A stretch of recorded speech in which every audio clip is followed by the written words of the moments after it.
From the Kingdom of Nye, we continue with your calls on Dreamland with Art Bell. Call Art now toll-free at 1-800-618-8255. 1-800-618-TALK. First-time callers, area code 702-727-1222. 702-727-1222. Or the wildcard line at area code 702-727-1295. 727-1295 in the 702 area code. Now again, here's Art Bell. Now again, here I am. My guest is Harvard professor John Mack, and we'll get back to him in just a moment. I would say a million questions to ask. We'll never have time for all of them. I do promise you we will get the telephone lines open shortly, so stay right where you are. Harvard professor John Mack. Dr. Mack. Yes, sorry. Dr. Mack, what about, we were talking about the way people are affected by this. What about the generally deeply religious people? How are they affected? Well, sometimes, at first, like there's one man that was raised as a fundamentalist Christian, and initially he thought that these were demons, and the people in his community said that they were demons. Mm-hmm. And then he realized that they were something else. He wasn't quite sure what, but that it was some kind of actual beings or some kind of actual experience that was occurring in his life, and that he had a relationship with these creatures, and that this was something different than his religious training. A lot of times when people are not familiar with the abduction syndrome, religious people will say, well, this is the work of the devil, that God would never appear in such a strange form of humanoid beings, and they get labeled as embodiment of demons. But people, there's no particular pattern of religious background associated with this, or reaction that's associated with different kinds of religious experience, which is one of the reasons, by the way, why the phenomenon seems to me to be so real and so robust, because it kind of takes precedence over people's religious experience. In other words, it's not an expression of some kind of religious background. It has its own shape and form which cuts across all religious backgrounds. Huh. Is there any indication with all of your research about what these beings want, or what the focus of their attention is during these abductions? The difficulty with that question is that what they... I mean, then you're dealing with sort of alien psychology. But what the pattern that tends to occur has to do with some kind of, I don't know what you would call it, but I guess reproductive, joining with us, perhaps, is the best way. In other words, there's over and over and over again, there's a description of sperm being taken from men, eggs from women, reimplantation of a fertilized egg with something done to it through the alien principle, whatever this is, then the fetus removed from the woman later on. All of this again, and then finally the abductee being taken to see these hybrid offspring in the craft. So there's some kind of reproductive program here. Now, again, I don't take this quite as literally as some of my colleagues do. In other words, I don't know, again, in what reality this is occurring. No, there is not a documented case of an actual pregnancy that was tested for and then found mysteriously to be removed. There's no question there's some physiological changes occur in the women, and they experience a fetus being taken. No question about that, and it's not simply their imagination. But I'm very leery about saying that any of these things occur literally in our reality. I mean, that, as you said in the what do you call it, the program notes for the beginning of your program, even though things are strange and not necessarily in our reality, it doesn't make them any less real. That's right. but they're not necessarily real in the literal physical terms. For example, nobody's actually got a picture of these hybrid beings, or of the aliens at all, for that matter, that's reliable. But to the abductees, and this is not a delusion, their connection with these hybrid beings is very powerful. And in fact, one of the most poignant things that a person can go through who works with abductees is to take them through the memory of being taken into the ship and confronted with a hybrid being and told, this is yours, and they sort of know it's theirs because it sort of looks like them, and then asked to hold this creature and to nurture it. Wow. And they know that they have no control of when they'll ever see it again, and yet they feel somehow they are supposed to bond with this creature, or it won't do well. And it's a very real and disturbing phenomenon. The woman may weep on my couch when that is recalled. So again, it has something to do with reproduction, obviously. All right. So that's one thing, but that's not the whole story. Another very powerful part, and this is, again, there's a fair amount of controversy about this. Another powerful part has to do with what might be called ecological messages. Mm-hmm. In other words, that a message comes through to the humans that you humans are treating the Earth as if you owned it, as if it was here just for you to destroy, to exploit, as a kind of giant marketplace to be consumed, disposed of, and for the purpose of this one species that has developed the technology of agriculture and of city building and mining and basically the power to remove the surface of the Earth and its resources and destroy the Earth as a living system. And over and over and over again, the communication comes to us from these beings, and it's powerfully felt by the abductees. This can't go on. In other words, this is not yours to do this with. Now, do you get the sense, Doctor, they are saying this to us as our creators, or simply as concerned beings?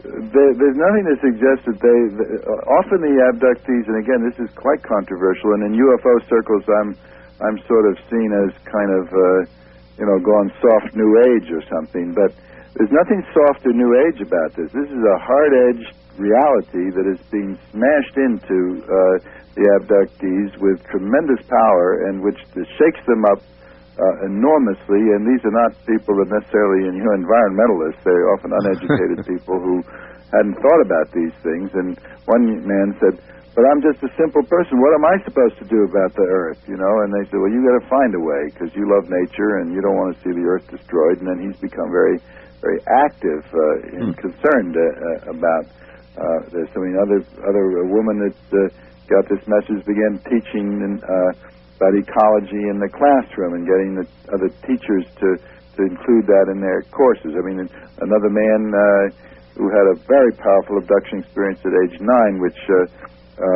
deeply filled his mind with images of the destruction of the Earth, and he's become one of the most extraordinary businessmen in terms of his commitment to the sustainability of the Earth's living system. So it's a very real, very powerful part of this thing. And often the abductees will, rather than saying this is directly from the Creator, will see the alien beings as emissaries from some divine source. Intermediaries is often the word they use, that they're closer to the source than we are. They're often described as well, the one type they call directly light beings. They're not all grays. They're these taller, more luminous beings that they call light beings. But even the little grays themselves are seen as being more closely connected with the source of creation. Wow. I see. That almost stops me. Let me ask you this. What about children versus adults? In the cases that you have studied, how many have involved children? They are particularly interesting, of course. Yeah, I've seen about 8 or 10 children now who have this syndrome. 2 of them under 3, which, by the way, Art, is one of the reasons why it's very difficult to utilize any kind of fancy personality theory to explain the abduction story, because it would be difficult to apply such theories to children as young as 2 and a half. When a little boy, as in the case of mine, says, "Mommy, the owls came," because the big eyes often make the children think of owls. The owls came in the night, and or "Mommy, the little men came in the night and took me into the sky, and you didn't stop them." They say it with fear. It's hard to attribute that to some kind of, deep-seated personality problem. Sure is. They don't have one yet. Well, that's remarkable, and I would guess it would take a very sensitive adult or parent to discern what's happened to this child versus just the usual "you had a bad dream, dear." Yeah, but if the child over and over again points to the sky and says, "I went up there last night, and they took me up, and the house went away," and they say that very clearly and vividly, it doesn't sound like a nightmare. No, it doesn't. Although I still think most parents would say, "Well, you just had a bad dream, dear." Well, that may be. In other words, it may be that the ones where the parents come to realize that this is something more than a bad dream may be the minority. There may be lots of cases out there, even in your radio audience, where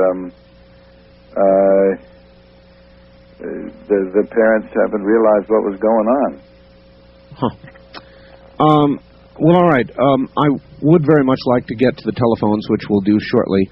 But, Dr. Mack, I would like to, I guess I'd like to first ask you about your critics and what you would like to say to your critics. You're in a very prestigious position. You've really got your neck out. What made you stick your neck out? And now that it's out, how do you handle your critics? Well, I get criticized from all sorts of directions. I mean, the most serious critics are the ones that say that, well, you can't prove this with physical evidence, therefore you can't claim that anything extraordinary is going on here. And my answer to that is that we have to expand our notions of evidence. As my strong suit, as I said earlier, is clinical diagnosis.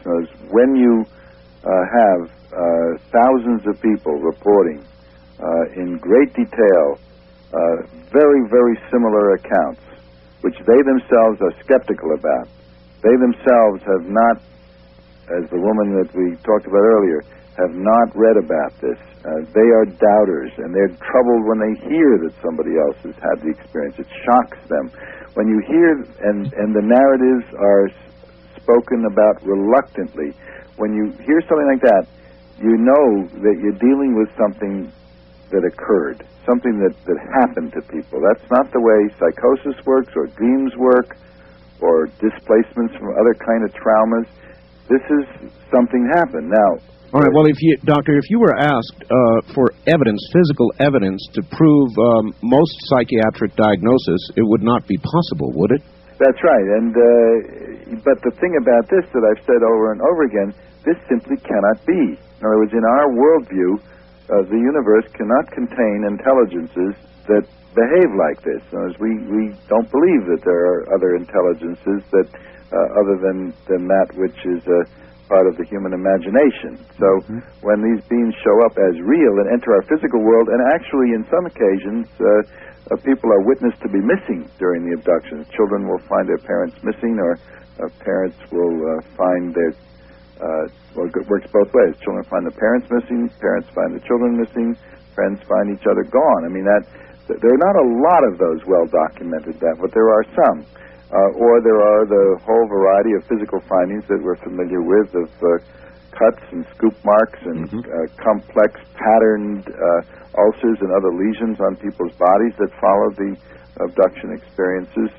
Those physical findings are important. They wouldn't stand up by themselves medically, just on their own. But when you combine them with the experiences, you've got a whole, and the fact that this occurs in such young children and people are of sound mind, you have a whole, and of course what tends to be forgotten is there's a very tight association with UFOs here. In other words, the UFO may be observed in the community by when the abductee hasn't seen it themselves. In other words, I have cases where a neighbor says, there was a funny-looking craft over your house, and the person, oh my God, and they've had an abduction experience. Or a famous case up our way where a UFO was tracked by virtually all the media in a northeasterly direction, and abductees reporting their experiences that coincided with the media tracking of the UFOs. In other words, you've got to take this entire set of phenomena together if you're going to account for this. Just to single out some sort of psychological aspect of the person misses much of the phenomenon. So, and my critics tend to do that. In other words, they say, well, I'm just sort of gullible about believing these people. Well, it's not a matter of believing them. It's a matter of the fact that the most economical explanation of what the person is reporting is that they're telling the truth. And even if the truth isn't supposed to be, the fact that something can't exist doesn't keep it from happening. Indeed. Speaking of that and keeping it from happening, I would think that one thing they would desperately want is to prevent it from occurring again if it scared them or they found it disagreeable, which I assume most do. Is there any way at all to prevent it? Well, Ann Druffel and Dr. Ezel Brandman in North Carolina, people have tried to develop ways of doing that. My people have not been too successful with that, and also, one of the most curious things about this, and here again, this is a controversial area within the UFO abduction researchers or investigators, shall we say, themselves, is that the phenomenon, in my experience, changes over time. In other words, that as the person goes deep into their experience and acknowledges the reality of it, and demands, as in some cases, a more reciprocal, more equal relationship with the alien beings, the experience changes. It becomes more reciprocal. There is an exchange of information. People are often work alongside the aliens, or they feel they're part of some evolutionary process in which this life is being planned for a future after human beings have destroyed the Earth as a living system. In other words, this is they feel they're part of some larger cosmic evolutionary process, and they themselves undergo some kind of spiritual change, and they may participate in this hybrid program much more willingly, and it becomes less of a traumatic kind of experience, hard as that may be to believe. Kind of like learning to love the bomb.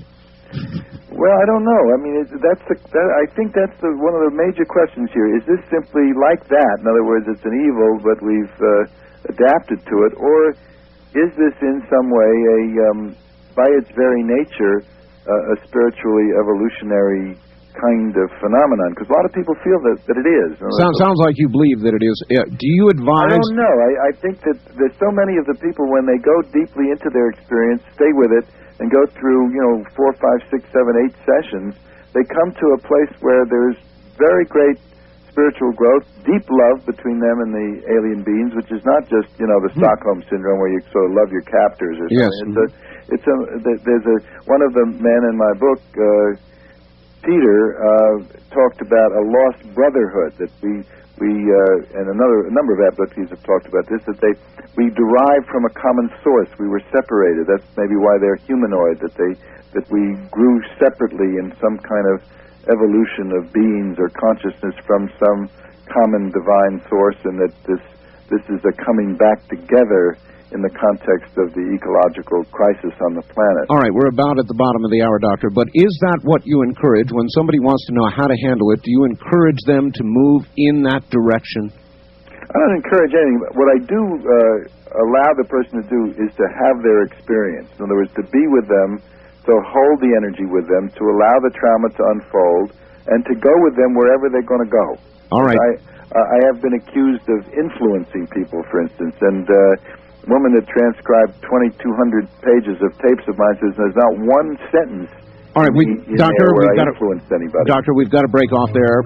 Harvard professor John Mack, right back.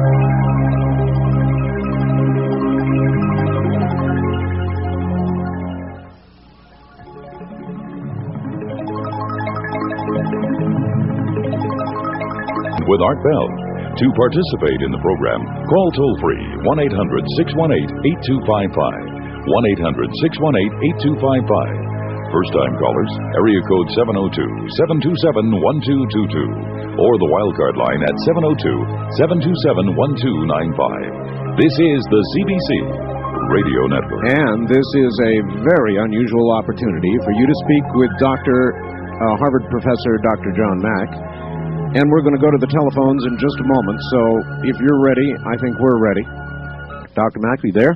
Yep.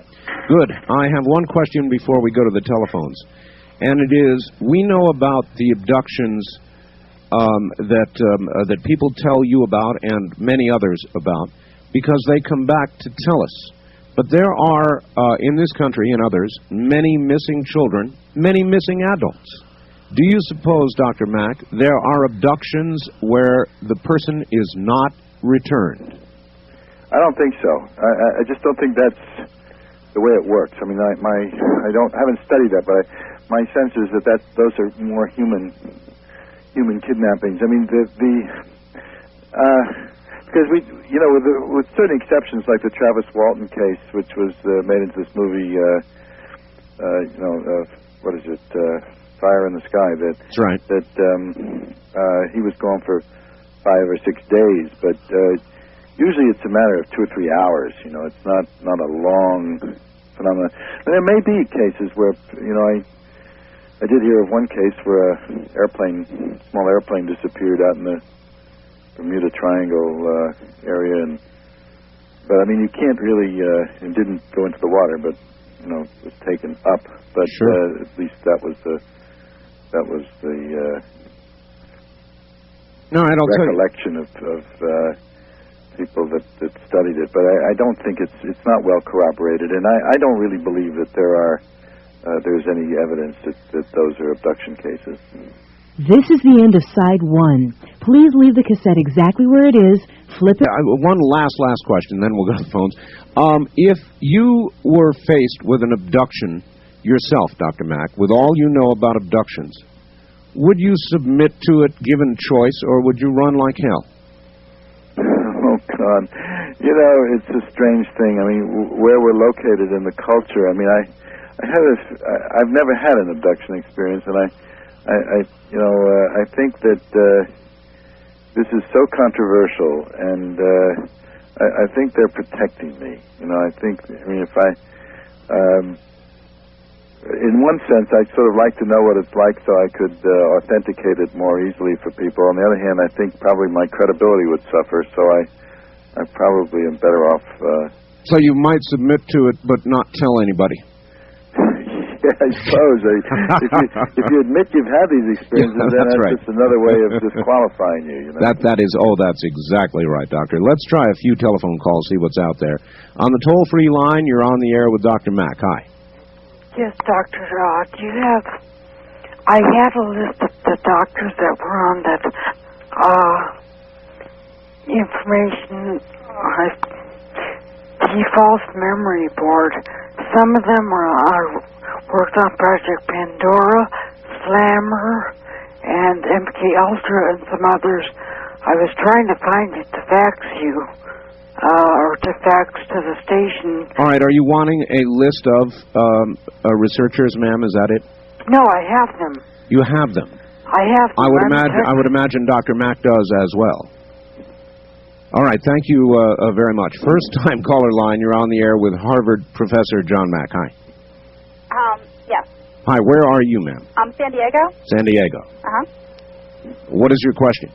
I wanted to ask him why it is impossible to somehow either audio or videotape record people's bedrooms that have repeat experiences and maybe get something on tape or film. All right. A lot of people have tried to do that. The question is, why don't we have more audio tapes and videotapes? And people try to do that, and they will report some buzzing sound or beeping sound, and then you listen to the audio tape, and I'm never quite convinced it's that clear. And videotapes, there's one case that Bud Hopkins reports where they had a videotape running all night, and you see people. There's no videotape of the actual abduction, but you see somehow the videotape gets turned off, and you see the people before the abduction. Then you see them in a somewhat different relationship or coming back after the abduction, but you never see anything in between. And one of the properties that this phenomenon has, the energy properties, is to affect all kinds of tricks with electronic media. I mean, it would be if they did not, whatever this they is, did not want to be discovered, they would have no problem in incapacitating a video camera. I mean, that would be child's play. Child's play to them, sure. On the toll-free line, you're on the air with Dr. Mack. Hi. Hi. Yes, sir. Turn your radio off and tell us where you're calling from, please. I'm calling from the St. Louis area. My name is Forrest Crawford. Forrest, nice to hear you in St. Louis, John. How you doing? Pretty good. I've got a question relating to people who have experiences with aliens that are not fearful, for instance, of their experiences, or they come away with more than a traumatic rendition of that experience, and then compared to someone else who has an experience, say, with the same kind of aliens and the same taxonomy and scenario happens, but then they're very fearful and traumatized. Basically, I'm asking for you to comment on what do you think attributes to that. That I think that psychology or psychiatry might have something to offer. In other words, for example, there's the last case in my book is the case of a man in his late 30s, a businessman, who has what I would call a very kind of advanced state of consciousness. In other words, he's open to anything that's possible. He's not someone who has to be in control. He's a person that can let in experience. And when he was 9 years old, a huge UFO, illuminated the car that his mother was driving. They were coming back from the movies in upstate New York, and there were two of his younger brother, were in the car. And everybody but him was frightened. In other words, that the mother was terrified, the sister was frightened, the little boy was frightened, and the mother sort of pushed him down, and he was all excited. And he was accepted this thing, and he felt there was a communication from the beings that were in the craft. And in the hypnosis session, he was actually taken up into the craft and given all kinds of information about the future and what he was supposed to do and this kind of thing. There was nothing traumatic about it at all. In other words, he was open, receptive. He had that kind of consciousness. Whereas I think people that are more closed in themselves, more restricted in their minds, more wanting to maintain control of everything around them, are more likely to have a traumatic experience. It seems to be that there's some relationship between the evolution or state of consciousness of the abductee and the nature of the experience. So it may be their paradigm could be causing their difference in reaction to the experiences. Something like that. Now, there's something in the state of mind, the receptivity, the openness. I mean, I've known, for example, a woman who is a leader in, understanding, shamanism and consciousness change and evolutionary thinking, whose abduction experiences from the beginning have been informational with luminous beings and not with the sort of tough little grays. All right. Okay. All right. Thank you very much. Doctor, have you made any determination about how many different types of beings have been described to you? To me, about 5 kinds. But there are people that have more information about that than I do. Jim Harder, for instance, in the Berkeley area, he knows many more types than I do. He's been studying this for 20 years. Linda Howe has described all kinds. Mine have been restricted to the little grays, the more taller, luminous beings, the sort of reptilian-looking ones, sometimes praying mantis-like creatures are seen, and then various sort of more human-looking ones that work alongside the other beings on the ships. But I'm not an alien demographer.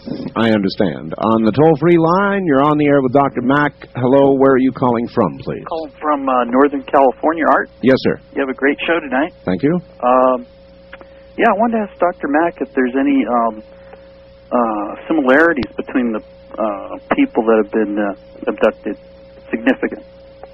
Now, that's a very good question, and the fact that there, as far as we can tell, is not, have not been any psychological characteristics found, is again one of the pieces of evidence that we're dealing with something that isn't related to the personality or personal background or conflicts of the individuals. There are people that have had very disrupted, unhappy lives from working class families, but there are also cases from very wealthy families, professional families, where it's been very loving, intact families, as in the case of the businessman that I talked about earlier, was the last chapter in my book. There's every type of profession represented, including psychiatrists, diplomats,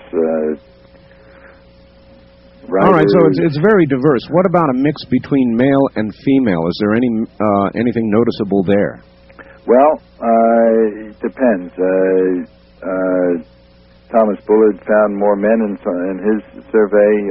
Other people have found more women. It seems fairly equal. I think that the men may have somewhat more trouble reporting their experiences because there's a little bit more shame connected with it. Barrier, kind of a barrier.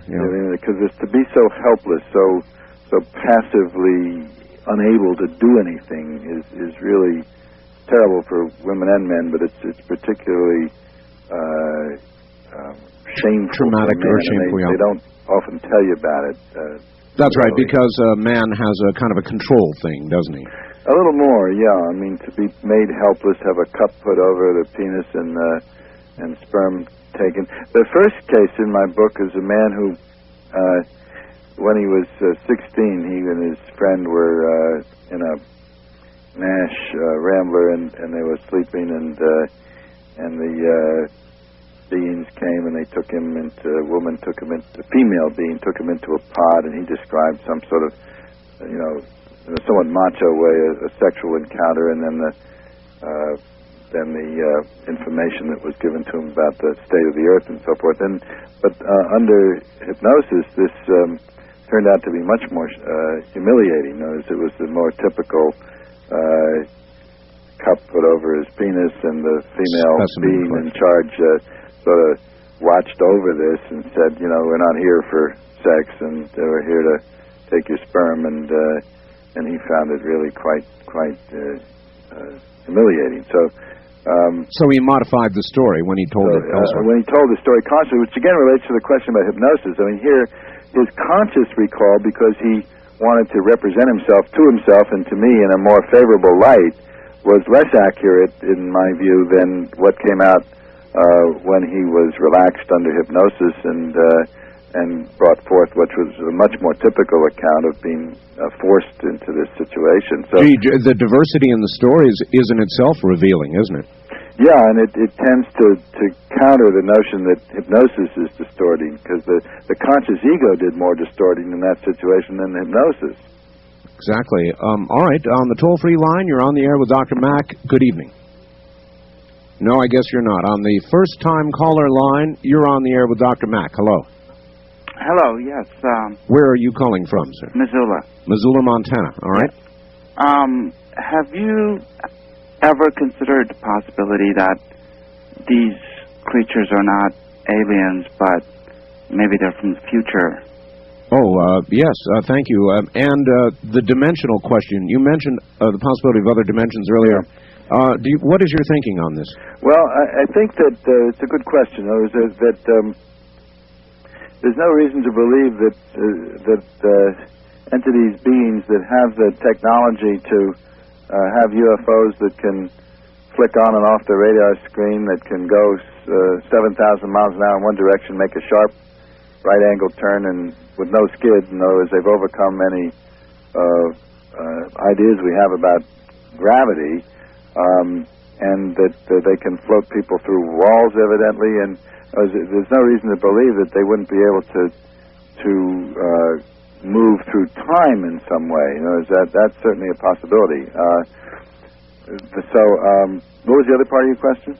Well, he's gone now, but that was the basis of his question. Could they be from the future, I believe he said, and I added other dimensions. Yeah, the other dimension, that was your question. Yeah, I mean, this whole dimension thing is I mean, increasingly physicists are talking, you know, we talk about string theory and talk about, you know, there's a physicist, Ron Bryan, who sees in subatomic particles that you can't account for all of them within the physics, the subatomic physics that we have in the four-dimensional universe, that we need additional dimensions, and that Fred Alan Wolf is a guy named Bernansky who's written a book about other dimensions that these beings could come from. That was originally Jacques Vallée's idea, that they exist in a parallel universe, that they pass into our universe, so that they, again, that would tend to go against trying to, you know, locate that they're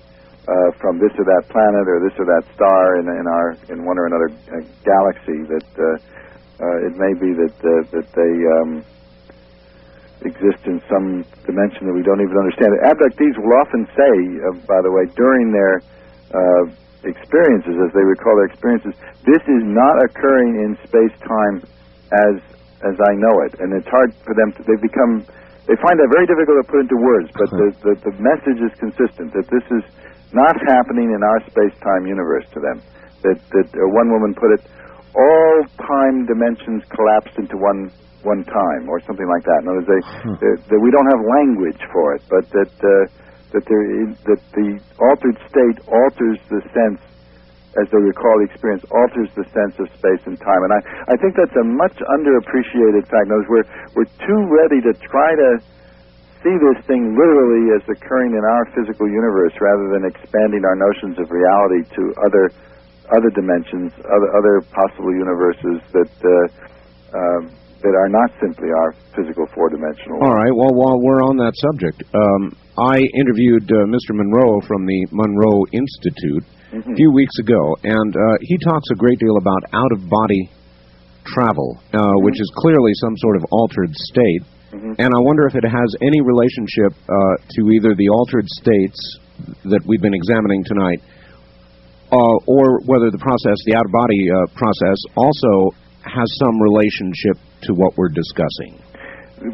The argument against that Bud Hopkins and others have used is that the people are really gone. In other words, it's not just an out-of-body experience, as he puts it, it's an out-of-the-house experience. They're physically gone. You're physically gone, but I don't know that it's either-or. In other words, sometimes people will experience themselves floating above their bodies, or that they've entered the ship, but they're not sure the body is left, and there may be gradations in between, that there is a separation of consciousness and the body. That has been the experience of a number of people. Now, again, all kinds of tricks of consciousness seem to occur in this phenomenon, and it's not just, I don't believe, and much more research needs to be done. I don't believe it's simply literally that the person is physically removed. I think there's maybe something to be learned from the out-of-body out-of-body studies, but I don't know more about that.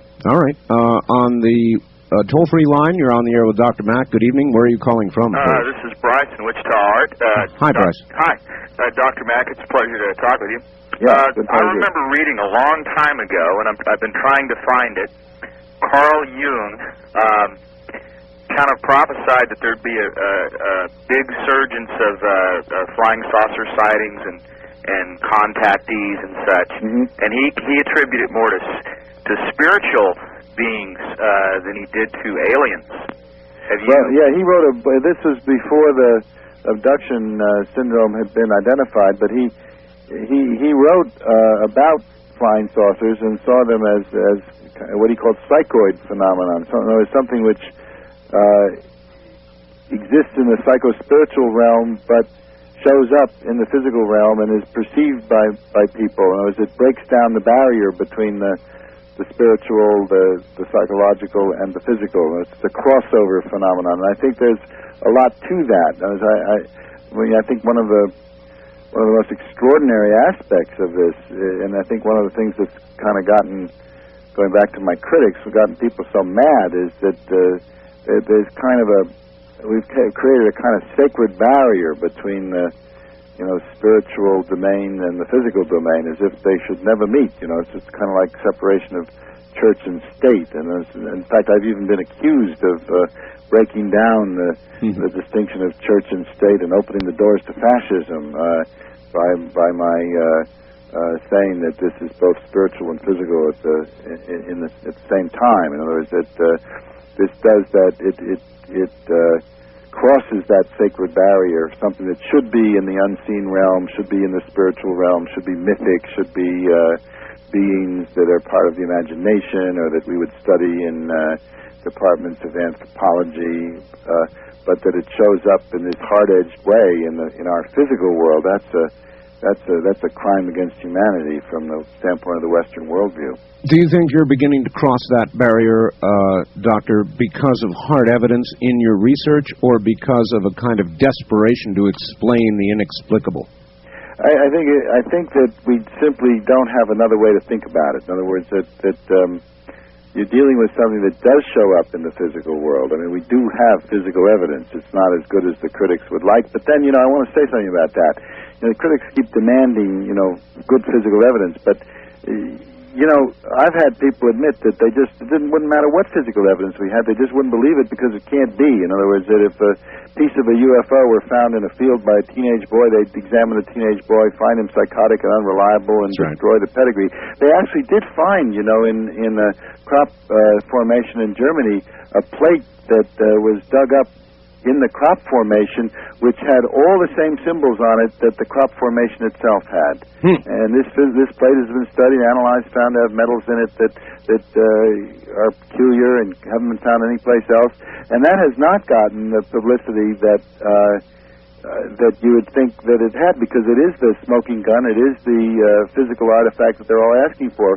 So what they do in that case is just not pay that much attention to it. I mean, that would be the exact thing that they're asking for, the critics ask for, but if we're not ready for it, it's like the meteorites in the scientist who discovered meteorites in Europe repressed the evidence for 39 years because he thought he would be ridiculed if he said that objects could fall from the sky.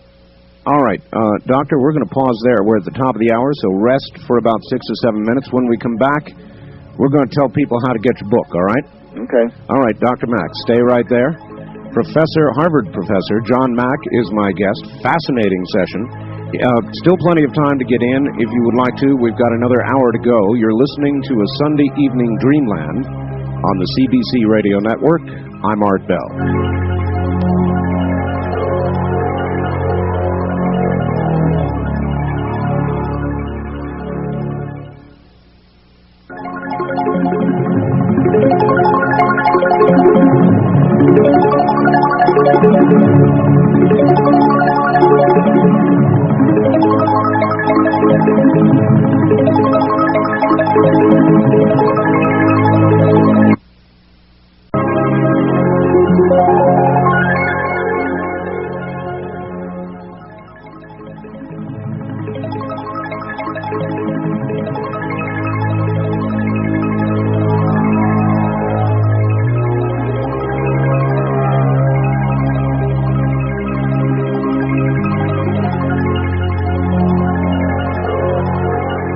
Kingdom of Nye. We continue with your calls on Dreamland with Art Bell.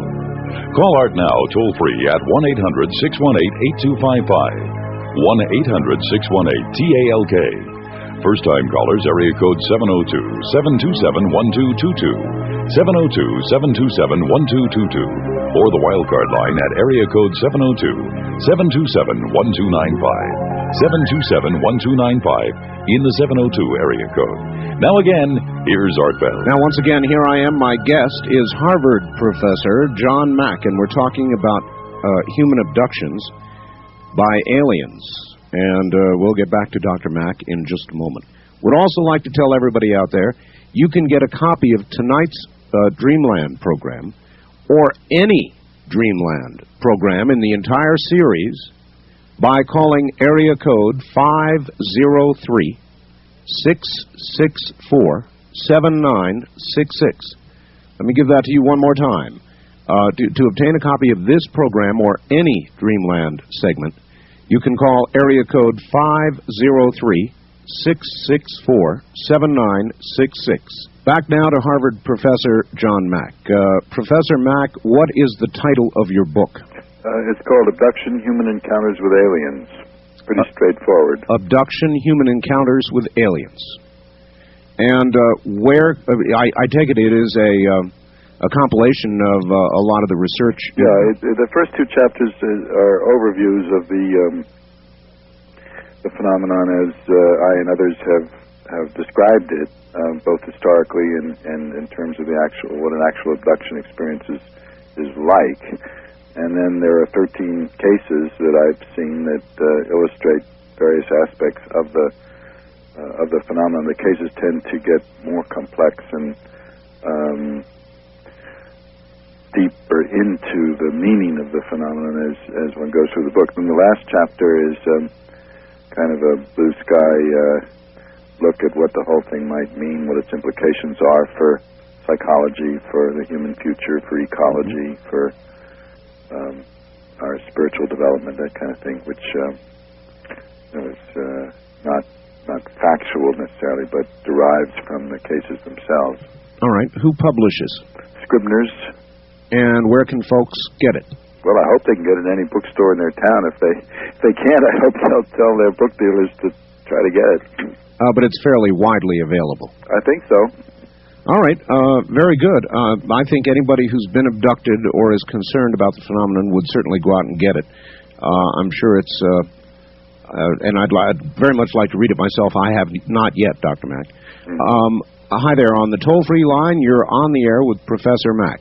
Good evening. This is Fritz from Phoenix calling. Yes, Fritz. Mine is more like a statement. In the early 40s, Dr. Wilhelm Reich, a scientist way ahead of its time, was researching cosmic energy. He was finding an energy field he called orgone energy. Now, the government destroyed his life work, put the books away, put him in prison where Dr. Reich mysteriously died. Now, today, with the global shrinking constantly, the information is exchanged faster than ever. We are on a higher level of understanding. Now, Dr. Mack, the ball is in your court. Run with it. The reward will be unimaginable. Do what Dr. Reich couldn't do. Well, thank you. I mean, it's not as if there isn't an awful lot of... What that interesting call gets us into is the whole question of what is the resistance in this culture to accepting that something important is going on. Mind you, that doesn't mean we understand it. That doesn't mean we know what these energies are or what these beings are or what their ultimate purpose is. But it seems to me that it's worth looking at why this creates so much controversy, why on the one hand people deny it, why they want to find anything but, you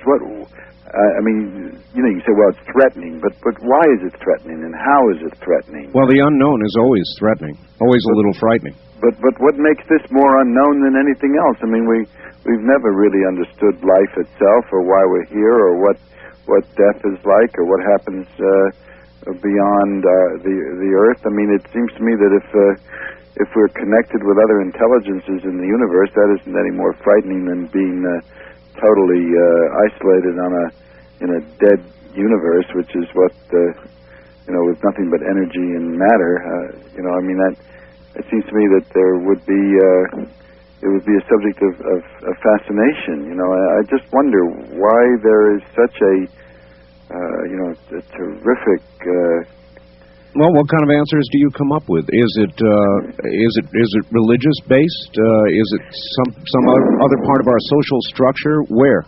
I think it has to do with what you were talking about earlier, the need to feel that we're somehow in control. I sometimes call it the Astrodome mentality, that we can somehow wall ourselves off from nature and control nature, and that we're the top of the intelligence pecking order in the cosmos. And not only does this show that we're not at the top, that there's other intelligences probably far greater than our own in certain capacities anyway, but they can also do with us what they will, take us against our will, and show us that we're not in control. I mean, well, maybe one could suggest, Doctor, there's not enough evidence to support that egotistical sort of narrow view either. What do you mean? Well, in other words, that we are alone, that we are the only intelligence.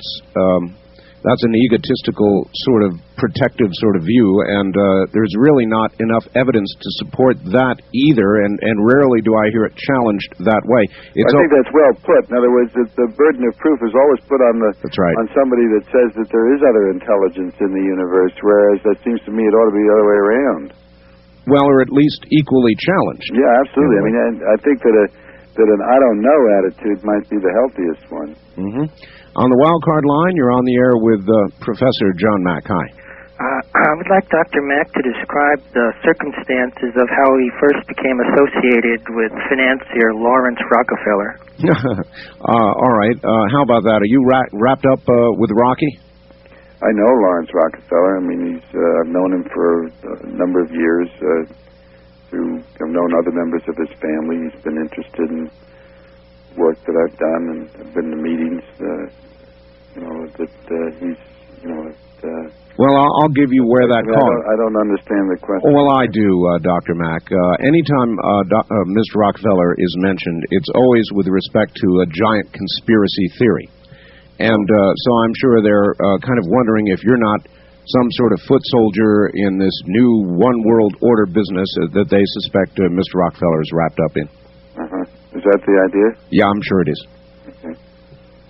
So what do you say to that? Well, I mean, I just don't, I don't know of any such, I'm not familiar with any such conspiracy. I mean, Mr. Rockefeller is somebody that has been interested in human consciousness, human development, quite a progressive, unusual thinker, but I don't know of his being part of any, I know he's interested in the UFO phenomenon, but I don't know of any as being part of any kind of conspiracy. All right, good. On the toll-free line, you're on the air with Dr. Mack. Hello, where are you calling from, please? Hello there. No, you're not. On the first-time caller line, you're on the air with Dr. Mack. Yes, I have two questions. All right, where are you? Oregon. Oregon, all right. First of all, anecdotally, there's been talk about implants made by these beings into human abductees, either in their ears or their nose. I was wondering if the doctor has learned anything about that in his studies. And the second question is... all right, you're on a portable phone, sir, and it sounds terrible. Okay, is that better? Yeah, that's better. Okay, turned around. All right, implants, and what else? And also anecdotally, all of the abductions, at least what I hear about, come from people that are either in their cars on a lonely road at night or are in their bedrooms at night, and never just off of a busy street corner or something like that. What does the doctor say about that?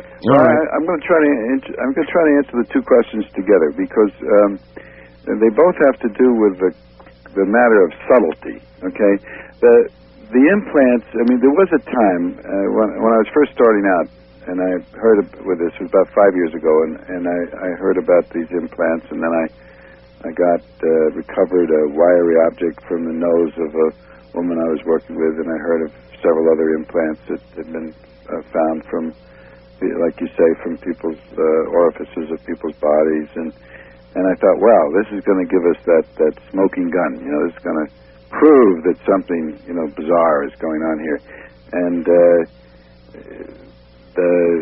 there'll be some unusual elements that'll be found in strange combinations or that are not found on Earth and that kind of thing.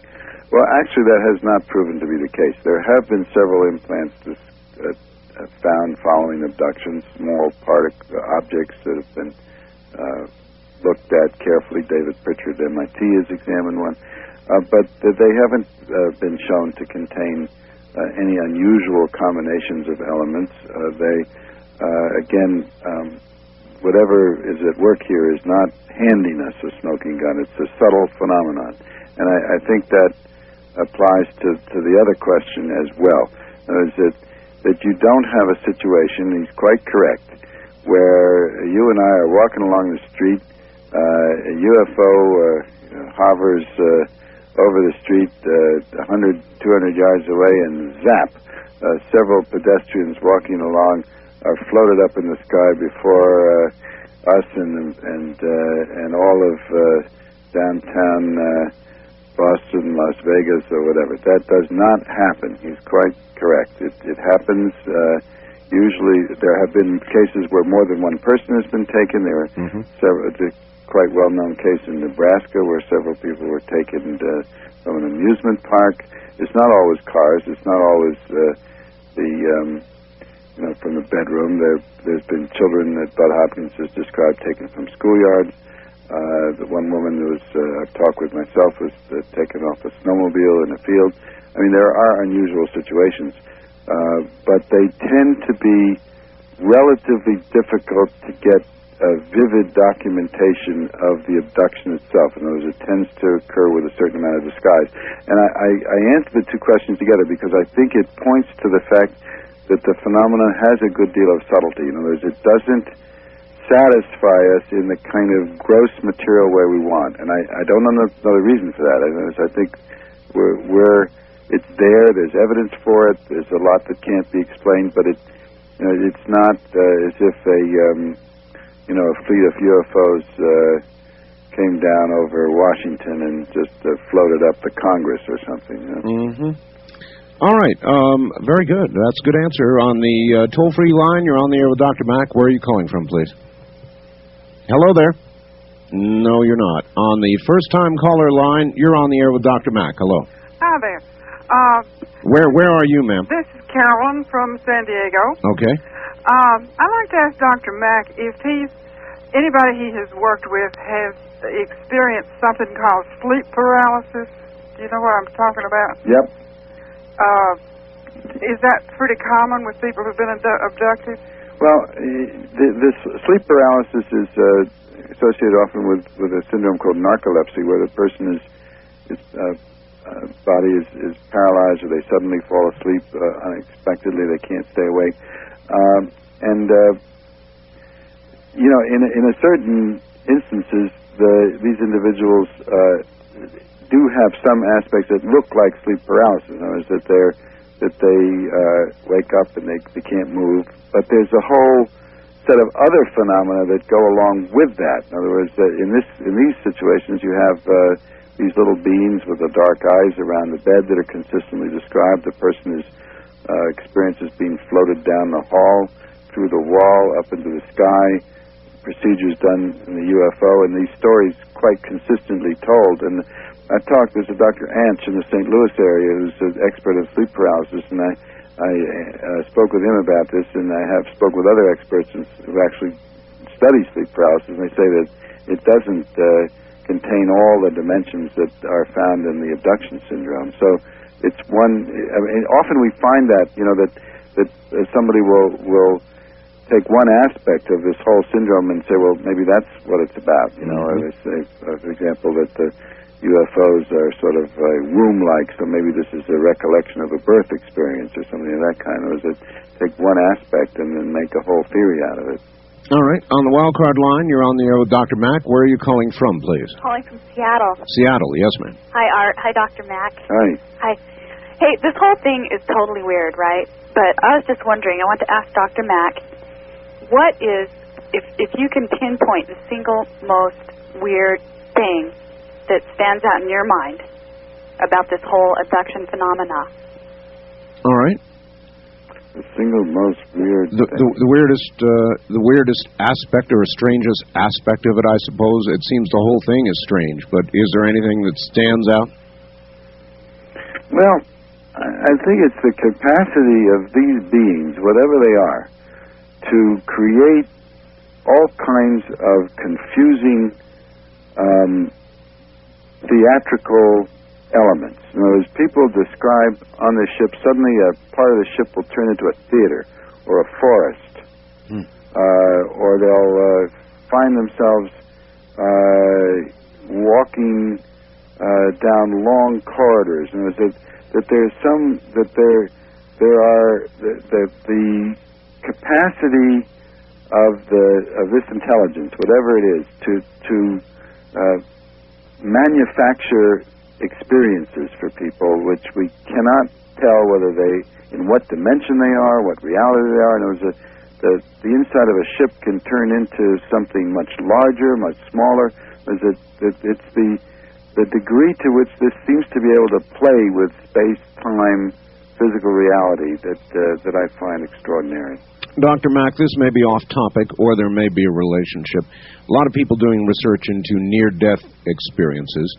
A lot of testimony from physicians saying, well, look, this whole story about going down a long, dark corridor toward a point of light and all the rest of it is easily explainable as the brain dies, the synapses start dying from the outside toward the center, and therefore the light is toward the center, and they try to explain it in that manner. One, do you see any relationship between NDE and the possibility of another dimension with regard to these aliens?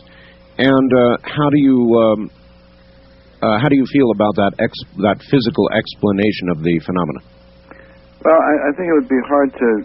I mean, there's Michael Seebohm, who's the cardiologist who's studied the near-death experiences, has several cases where people who were otherwise in a coma have actually been able to have their consciousness floated above the operating table, reported what the surgeons were wearing, reported what was on the instruments, in the anesthesia instruments in the OR, or they could even see what was going on down the corridor with relatives of theirs. I mean, it's the near-death experience has a whole lot of elements to it which are difficult to explain purely in terms of the phenomenon of the dying brain. And I mean, the consistency with which people report complex, extremely powerful, vivid encounters with light and with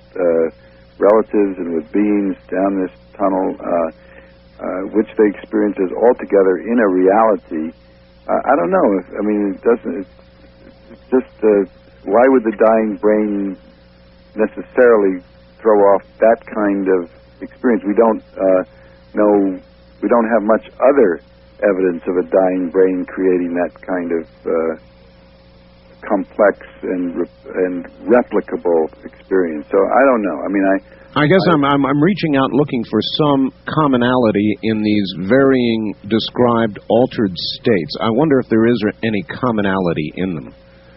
Well, I think that they all involve the question of whether there can be a consciousness separated from the body or the brain, or whether whether there can be experiences that are not simply explainable in the ordinary physiological way. You know, there's what Dr. Stanislav Grof calls transpersonal experiences, where our nature or our being or our existence can travel outside of our brains or outside of our present limits of reality. I mean, I think it has that element in common.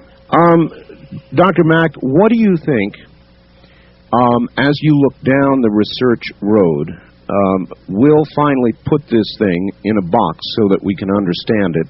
Will anything ever do that? Will it be physical evidence, or do you think that these alternative areas of research will finally prove to be the key to unlock all this? Well, I mean, That's a very good question. I think we need to study how this shows up in other countries, how widespread it is. I think if we create an atmosphere in which people feel free to speak up, to report their experiences increasingly, where abductees are not so afraid as they are now that they're going to be lose their jobs or be humiliated, that will help because we'll have more cases. I think if I'd like to see many more clinicians, psychiatrists come into this. I'm increasingly getting letters from psychiatrists and psychologists who have cases and who are beginning to recognize this and not try to put people into particular pigeonholes. I think we need to establish once and for all that if that can be done, that there is no obvious psychological explanation for this by doing careful personality assessments. Some of that has been done. I would think by the time a clinician comes to you, for example, he would be sort of at his last hope. In other words, he would have reached out to every other conventional psychiatric road that he could, and then be coming to you as a final desperate move. Is that typical? Well, I often do see clinicians who begin to suspect that they can't explain their cases, but until recently it was more likely to be that the person themselves would leave a psychologist that was trying to put them into a particular category.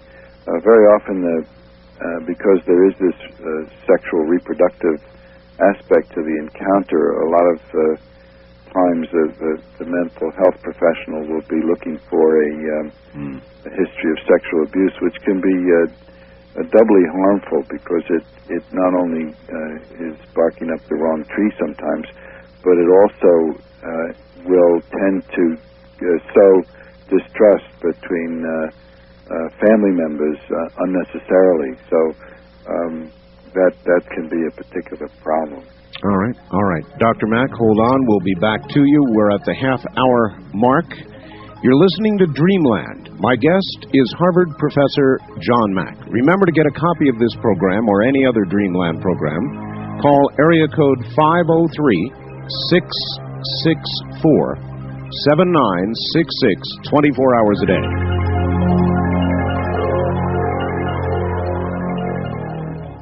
Free line, you're on the air with Dr. Mack. Where are you calling from, please? I'm calling from KVI in Seattle. Yes, ma'am.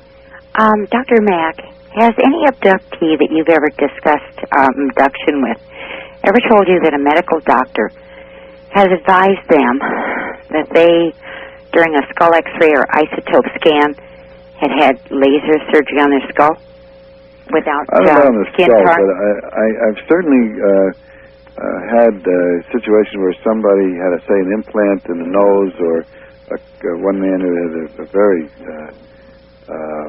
a major kind of cut in his nose following an abduction, and then it healed up in a couple of days, and a man looked in his nose and said, there must be some extraordinary surgery went on here, you know. I mean, that this was healed up so fast. Or that people be asked, have you had any surgery, in other cases, have you had any surgery done to your nose or to your mouth? I had this kind of question asked me in 1976 during the isotope scan, and I had no skin scarring, but I was shown an incision that the doctor claimed was shown, you know, the isotope scan thing on the, whatever those light things was during the scan, that I had the size of about a $50 circle on my right skull.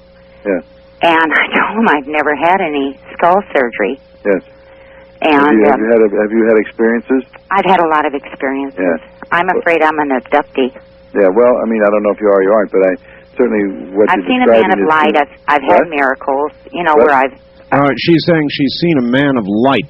Yeah. On January the 1st of 1957, he awakened me in my apartment. I had a child dying in Children's Hospital and another child down with croup, and I was sleeping in the living room.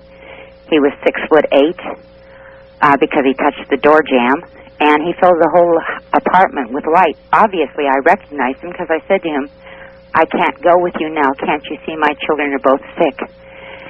He just disappeared, and my ex-husband, my former spouse, jumped up and asked me how I turned on and off the lights.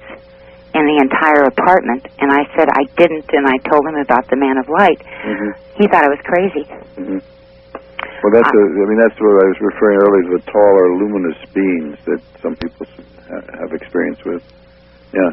I take it you don't think that these aliens are dangerous to us, that they're basically benign, Doctor? No, I don't know. I mean, one of the difficulties for us human beings is we tend to be rather species-centered, in a kind of egotistical way. We were talking about that earlier, and I think it might be that they are, from our point of view, neither benign nor malignant. That it may be that we are in some way so radically out of balance with nature that this involves, as one of the abductees put it, some kind of cosmic correction, which we find unpleasant and which is inconsiderate from the human point of view. But when you consider the fact that human beings are the cause of the elimination of countless living species every day that we live and breathe,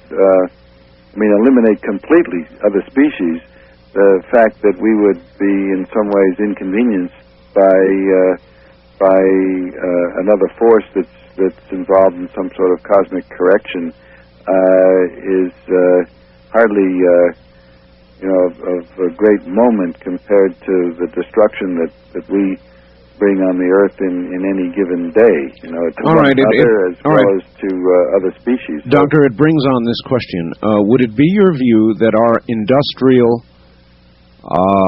society has gone the wrong route in development? In other words, in developing ourselves the way we have industrially, have we done it the wrong way? Well, I don't. It's a little hard for me to get into this sort of kind of pious quarterbacking kind of role.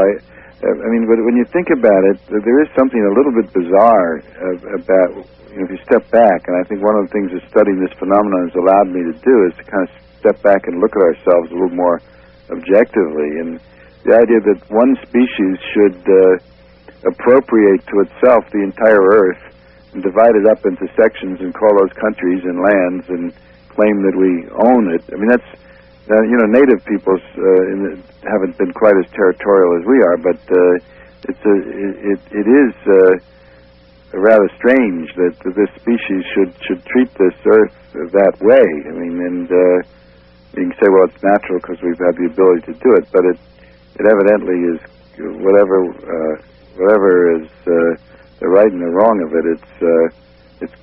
It is creating some kind of a ripple which is extending beyond the Earth.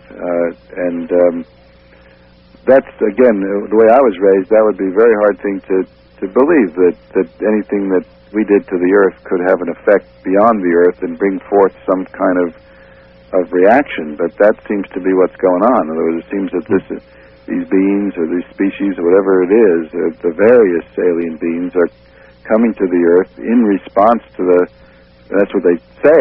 It's what they communicate telepathically in response to the fact that we seem to have taken it upon ourselves to destroy the Earth itself.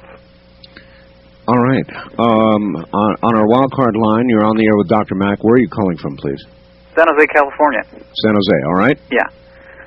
John, I sent a videotape of my daughter to Bud Hopkins. Mm-hmm. Of her taking the Hopkins image recognition test. Yes. Oh, and yeah. Mm-hmm. Last time I talked to Bud, he said he was going to forward that on to you. Yeah, I heard that. I saw that. I was just wanting your feelings on that, and I wanted to see if you can give some advice to parents that are going through this. Well, first of all, I was very moved by the tape. He showed that at a conference, actually, and then I saw it privately with him. I saw the reaction of the child when that image appeared. She really became very upset when the alien picture. For the audience that doesn't know what he's referring to, Bud Hopkins is an artist, has developed 10 cards which have pictures of typical things that kids would know. A boy, a girl, a fireman, a witch, a skeleton, a Batman, a Ninja Turtle, etc., and an alien. And it's very dramatic when you show kids these pictures. They recognize them and go along merrily, and then when you show them the abductee children, you show them the alien card, and they recoil, and suddenly they express intense emotion, become very distressed, want to cling to their parents, and point and say, that's the one. In other words, that's the one that takes them up into the ship. And when you see that, you have a lot of trouble attributing this to the imagination, you know. And I think that the advice to parents I would give is, don't dismiss the child who tells you that they've been taken in the night by strange beings up into a planet or into the sky, rather, or into a ship. Listen to them. Don't tell them it's a nightmare or it's a dream. Talk to them and take it seriously. Sir, is this how your daughter reacted to this test? Yes. It is. How is she now? She's still having bad dreams. She calls it bad dream. She's still having visitation. All right, I thank you. What kind of advice do you offer somebody like that, Doctor? Well, I don't know his community. What community are you in? I'm sorry, he's in San Jose. He's gone now. San Jose. Well, I mean, again, it depends. I don't know in San Jose who the pediatricians or child psychiatrists or other child mental health people are, and who might be open to taking this seriously. I had an experience in Cambridge where there was a child psychiatrist I referred a 3-year-old boy to who was having abduction experiences, and I wanted him to be open and to take it seriously, and he examined this little boy and concluded that he was a healthy little boy except for these experiences. Mm-hmm. But because he had no place in his worldview for such a matter, he proceeded to grill the family about other kinds of trauma, abuse within the family, and it really upset the family. I hope we're getting to the time when we can accept this, even though we don't understand it and it's mysterious and it's not supposed to be. At least accept it for what it is, and not try to continuously disturb people by trying to make it something else. Sure. Force it to be something else. I guess it's our inclination to do that because it frightens us in a way. On the toll-free line, you're on the air with Dr. John Mack. Hi. Hi, Art. This is Jim in St. Louis. Yes, Jim. Dr. Mack, I had a couple questions for you regarding, I believe it was last year, 93, there was an idea put forth by Richard Hoagland, a series of meetings, a summit, if you will, of people doing real research who had amassed lots of information, data, good stuff, numbers. You came on 48 Hours a while back and talked about other dimensions, whereas he has earned the Angstrom Medal for his work in the physics of other dimensionality, and he has raised the charge that repeatedly, consistently, you have, starting with the, I guess it was in late in 93, you have decided to shun, to turn away and deny any of the information that they have amassed. You had stated categorically at one meeting to the other researchers, we will never really know, and there will never be any hard evidence.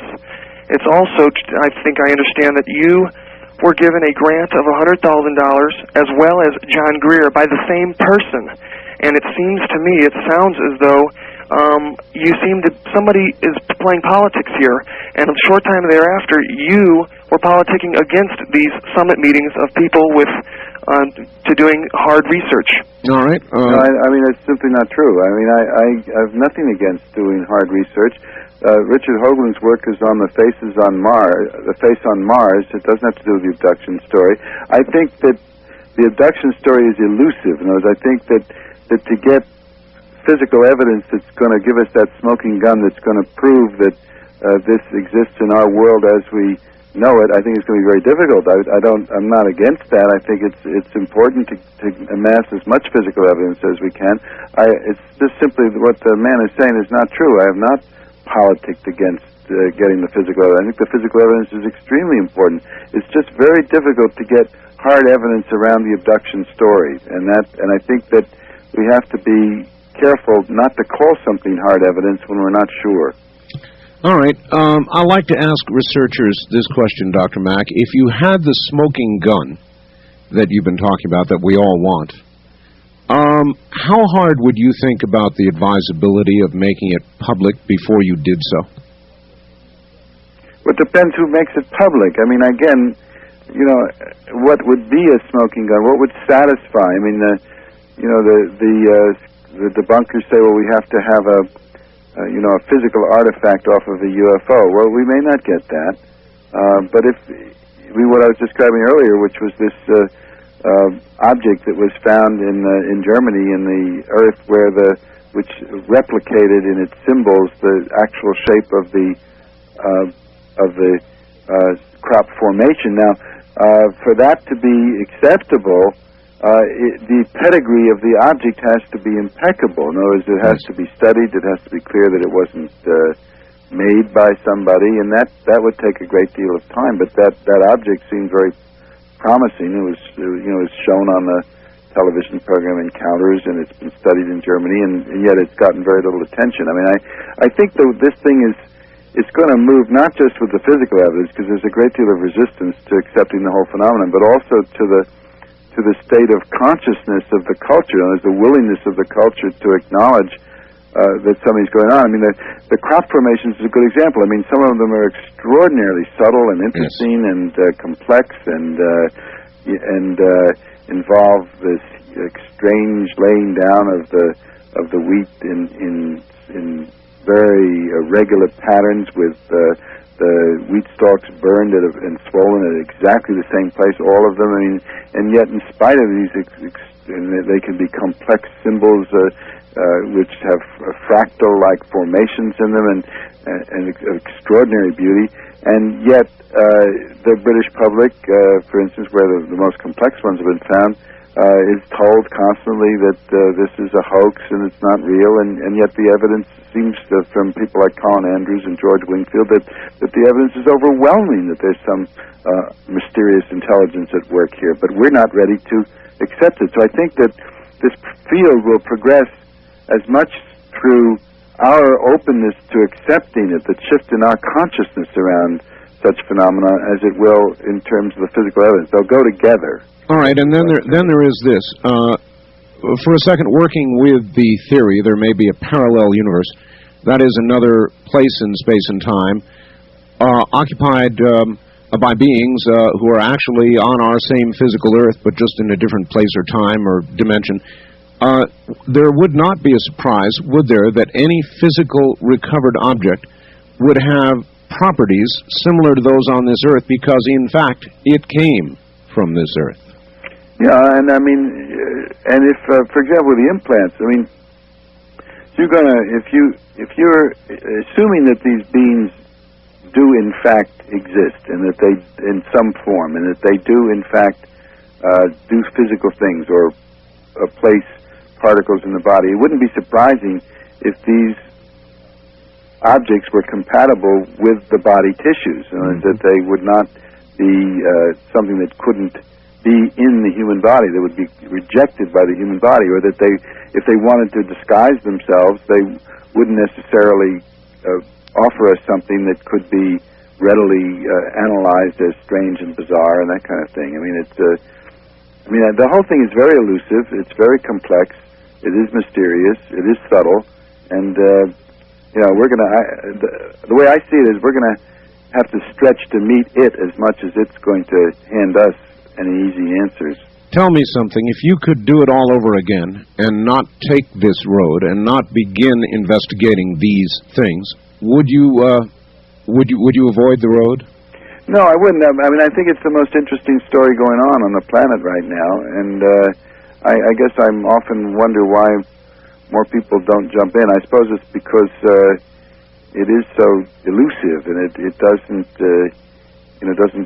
conform to the requirements of the physical sciences in a way that satisfies people. It cuts across disciplines, and yet, I mean, if we are in fact being reached by some other kind of intelligence. I mean, what could be more interesting than that? What could indeed.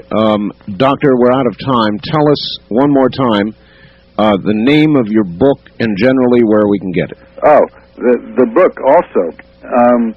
There's something else I wanted to do. The book is called Abduction, Human Encounters with Aliens. It's in most bookstores. Also, I would like to hear from people if they want to write to me, if they're still on the line after all this. All right, quickly, give us an address. Write to me at John Mack, the Cambridge Hospital, 1493 Cambridge Street, Cambridge, Mass. 02139. And they should say, if they write, that if they want information, or that they heard me on this program, so we know that. All right, give the address once more. Okay.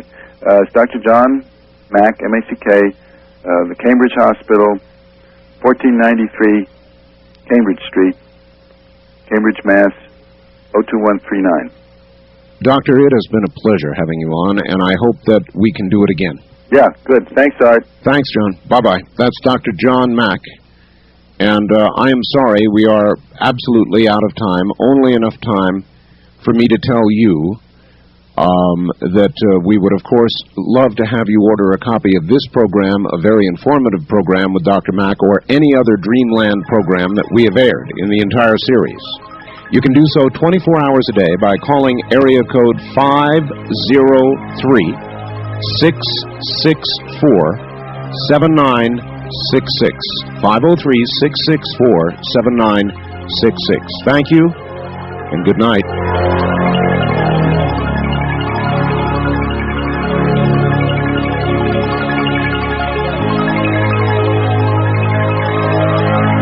This has been Dreamland, a program dedicated to an examination of areas in the human experience not easily nor neatly put in a box. Things seen at the edge of vision, awakening a part of the mind as yet not mapped. Yet things every bit as real as the air we breathe but don't see. Please join us again next week at this time for Dreamland.